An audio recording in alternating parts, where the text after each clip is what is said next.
صد بدرود. خوش اومدی به چنل شرلند. امیدوارم حالتون سوپر باشه، جیبتون پرپول. امروز اومدیم با یه ویدیو جالب، خنده‌دار، فان، حالا هر چی که خودتون میگین. قبل اینکه بریم موضوع ویدیو بهتون بگیم، یه تشکری کنم ازتون بابت حمایتایی که تو این 2 ماه ازمون کردین. دمتون گرم، عاشقتونیم. علی، موضوع ویدیو چیه؟ بچه‌ها موضوع این ویدیو ما چند تا جوک آماده کردیم که برای همدیگه بخونیم. هر کسی که بیشتر با جوک طرف مقابلش خندید مجازات میشه. مجازاتش هم آخر ویدیو مشخص میکنیم. الان دیگه من منتظر باشیم تا آخر ویدیو که مجازات معلوم بشه. دمتون گرم بابت حمایتایی که بازم میگم، دمتون گرم بابت حمایتایی که ازمون کردین. عاشقتونیم. قبل اینکه بریم سراغ ویدیو، لایک و کامنت ساب یادتون نره. عاشقتونیم. بریم سراغ ویدیو. خب بچه‌ها، اولیش عادت 3 تا مرد به خاطر تجاوز طبق شغلشون میخوان قطع کنن. اولی قصاب بوده، با ساطور قطعش کردن. دومی نجار بوده، با اره قطع کردن. سومی میخنده. میگن چرا میخندی؟ میگه حاجی من آبدان فروشم، باید اینقدر کیلامو بخوری تا تموم بشه. نوبت توه.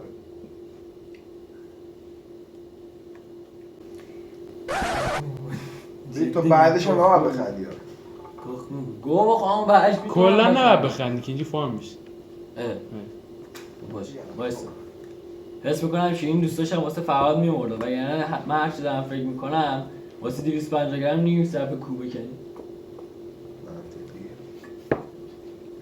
خب میگه اما سیاست پسرها در مواجه شدن با دخترها، پیچوندن دخترهای معصوم و ساده، پیچوندن دخترهای خوشقیافه، پیچوندن دخترهای باهوش، پیچوندن دخترهای وفادار، پیچوندن دخترهای پولدار، ازدواج با هیچ کدام. کلا پیش در پیچه. داشت اصلا همش که پیچوندن کسی راست میگه، چرا همش بی‌در پیچ. خندیدی؟ داداش نخند. خندی. داداش به جوک نخندیدم، به حرف این کسچری خندیدم. به تو ویدیو لایک فراموش نشه. یه دوست دختر داشتم اسمش شادی بود. یه بار داشتیم سکس میکردیم، مادرم زنگ زد گفت کجایی؟ گفتم دارم. میشنیده بودی ها؟ نه شنیده بودم. اینو میشنیده بود بیشتر. آره یه پیج داخل این اسه نشنیده بودم. برو برو. یه قزنفر میره آمریکا، یه زن خراب میبینه، میگه چند؟ زنه میگه $5.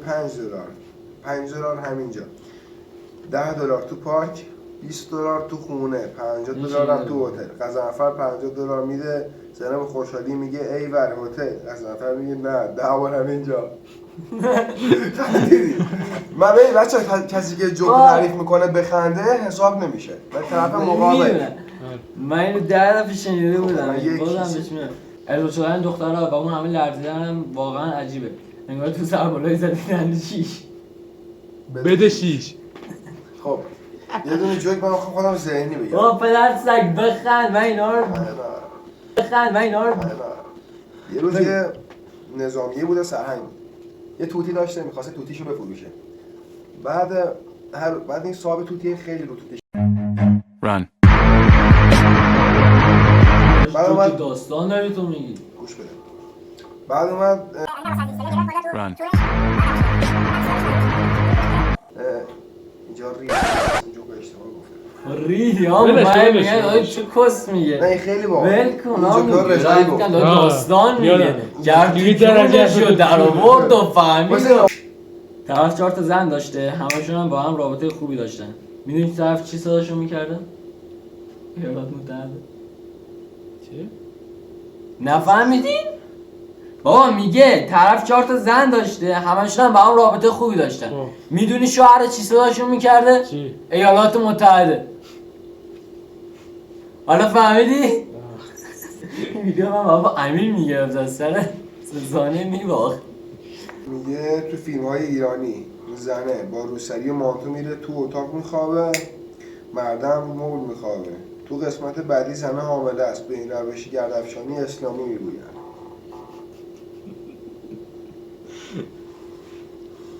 فهمی چی شد؟ مرد رو مبل میخوابه، زنه با لباس و روسری داخل اتاق خواب میخوابه. فهمیدم. این نوع روش گردافشانی وایسا اینو میگم. جعفر میره سوپرمارکت میپرسه تونمای چقدره؟ فروشنده بهش میگه 100 تومن. جعفر میگه کسکشا مگه کوس دلفین میریزین توش؟ دوست قشنگی. علی بخند. فعلا یکی چی برادر. بیشتر واضح نی بخند. میگه دیشب خونه رفیقم رفتم خواهرش بدون روسری بود.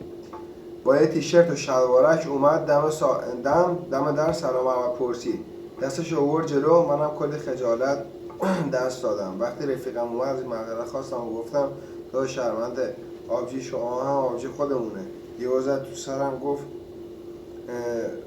یا بود داداشم بود، من که خواهر ندارم. ای فهمیدی چطوری بوده؟ نه یه بار دیگه بگو نفهمیدم. گی و اپنی بوده، چیز خالاری هم بوده. خندید بابا نه نه خندیدی دیگه. عجب بیشتر. گفتم بعد جوکم نباید خندید. من از مجلس خواستگاری خاطره بدی دارم. 11 سالم بود و این تو مجلس خواستگاریش شق کرده بود برای اینکه معلوم نشه من نشون رو پاش. خوب کاری که منم بودم همین کار میکردم. خب همین دایی کارها باید کرده بهش شرابهایی وجود دارد که هرچه مؤمنان میخورن مست نمیشن. مریدی پرسید پس چرا میخورن؟ شیخ سر خود را خاراند، فکری کرد و گفت به خاطر آنتی اکسیدانش. چی؟ به خاطر آنتی اکسیدانش. نفهمیدم با خود. آنتی اکسیدان چیه؟ تو مشهور به موادی است به اسم آنتی اکسیدان. قراره چه ربطی به اون داشت؟ گفته مؤمنان شراب میخورن به خاطر اینکه مست نمیشن، به خاطر آنتی اکسیدانش میخورن، به خاطر مست شدن نمیخورن. یعنی کس و شرط‌ترین چیزی که شنیدم تو عمرم همین بود. زکریا رازی کلا 2 تا کار انجام داد. کشف الکل و اختراع صابون. با همین دیدگاه خوار ملت رو گایید. نصفی رو الکل نصفی جقی. که ماشاءالله جقی کو خب تو نداری که دیگه. امروز سوار تاکسی شدم دیدم پرده شیشه عقب خیلی خوشگله. یارو پرسیدم آقا پرده عقب تو کجا برات زدن؟ دختر عقب نشسته بود. با نگرانی پرسید آقا مگه عقب هم پرده داره؟ راننده اینقدر خندید روی تو پاکی زد جانم رو نابود کرد. نفهمیدی چی شد؟ دختر قبل داده بود ترسی بود عقب پرده داره یا نه. خدای حقش خنده بود. نه قشنگ بود. این قشنگ بود. یه کس قشنگ گفت. میگه ولی حضرت ابراهیم خیلی بدفال بود.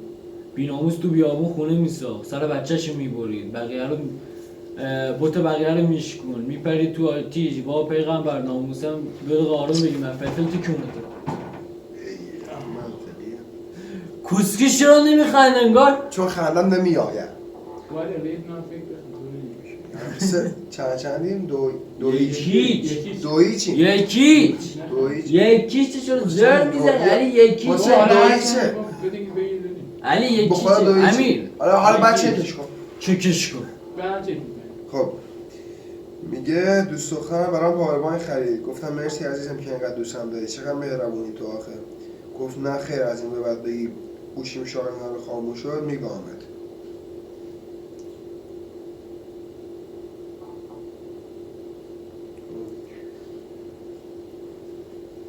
میگه دارم جقو ترک میکنم. 2 هفته است که کرناب ندیدم. از کرناب اسپس اومده برام گفته که چاقال بی‌ناموس کجایی؟ نکنه قری.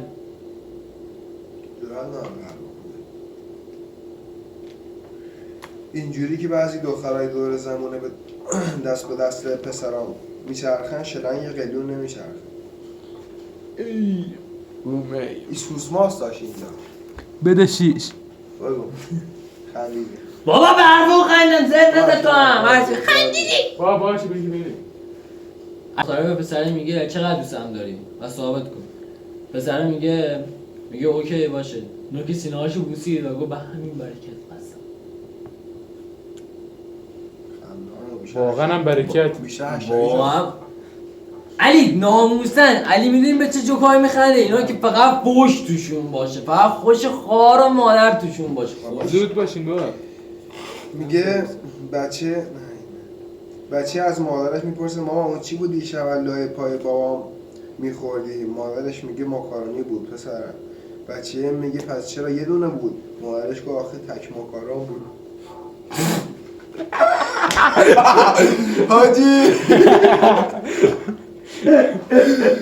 وای اگه اینو میگفت بخورم پاره میشدم. ناموسن چی بودی؟ تک ماکارون بود. کسکش دهن سرویس کسی که رو نوشتی حاجی. یه روز دختره دست میکنه تو شورت پسره میگه نرم بود، دختره میگه آره. پسره میگه گرم بود، دختره میگه آره. پسره میگه کلوف بود، دختره میگه آره. پسره میگه انم بود. ما بیا بدم.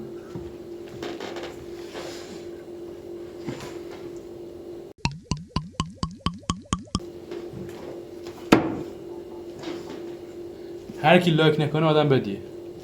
منطقی. در تو سلاخت. خب تمام.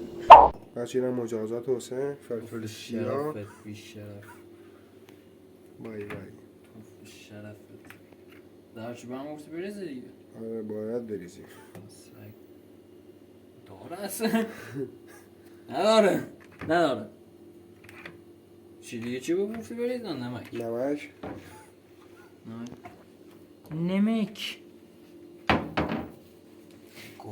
نمک دریایی هم. نمک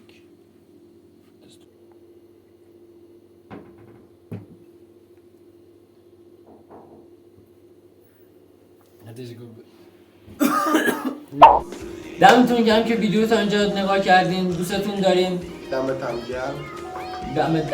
اگه میخواین ویدیوهای اینطوری طنز و فان ببینین حتما چنل ما رو ساب کنین. عاشقتونیم. تا ویدیو بعد